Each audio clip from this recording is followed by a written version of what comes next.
Michelin Challenge Design is the premier global competition inspiring original creative thinking and innovation in mobility design.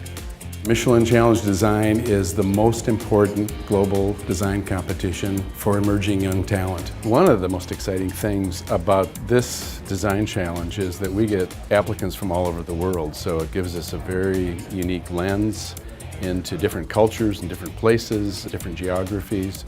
I'm just blown away at the numbers, how they're increasing every year, and the quality of the entrants are increasing. It's just amazing. What impresses me year over year is the quality of the work just keeps growing exponentially year over year. I mean, it's Michelin Challenge Design. So the challenge is to come up with a solution that's gonna say, wow, I didn't even think of that. And the design part is to make that viable. Competitions are crucial, but it seems to me that this one certainly has a resonance. The number of countries as well, where the participants are from. I cannot think of any competitions that has this kind of resonance. The 2019 Michelin Challenge Design invited the global design community to develop a mobility solution that would inspire joy, security, trust, or freedom for users in the megacities of 2035. Joy, trust, security, and freedom are all very interesting emotions, and I think they're very different depending on what city you're designing for. But at the end of the day, the discussion that we're hearing is primarily around technology, and I think what we wanted to do was to use design as a catalyst, as a way to get to the root emotion and root question that we're wanting technology to answer. And we feel like that is a very underserved part of the mobility discussion. Design is no longer focused exclusively on traditional styling. It's now focusing on end user experience. It's looking at how do we make life more enjoyable and facilitate the access to transportation assets for all people. This is one of the first years where we blurred the lines between vehicle design, architecture, space planning, the ecosystem that says everything has got to be fluent with each other. And so this is really the first step towards that. It was interesting because you've opened the task. The first impression was, wow, they're very different.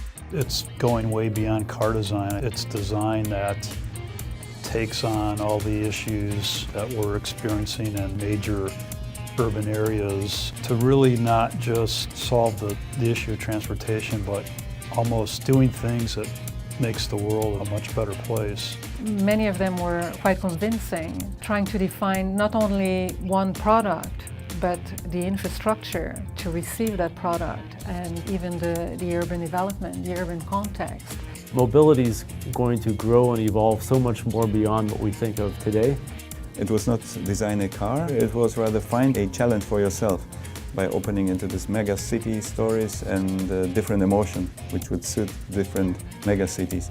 I saw a lot of entrants that really brought the experience to you as opposed to bringing you to the experience. Some of the good solutions are how do you move people within a urban environment? How do you make a concept for that? The typical ones, we always get individual mobility, but there's quite a few that have more public transportation, but still individual mode. And I think automatically that'll shift what the car feels like. They were really powerful. They showed a lot of emotion through looking at the whole lifestyle, the whole imagery. I loved the thinking behind some of the designs.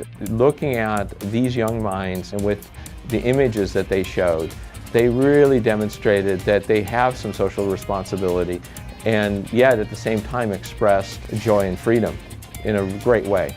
I saw a lot of drawings that to me evoked freedom.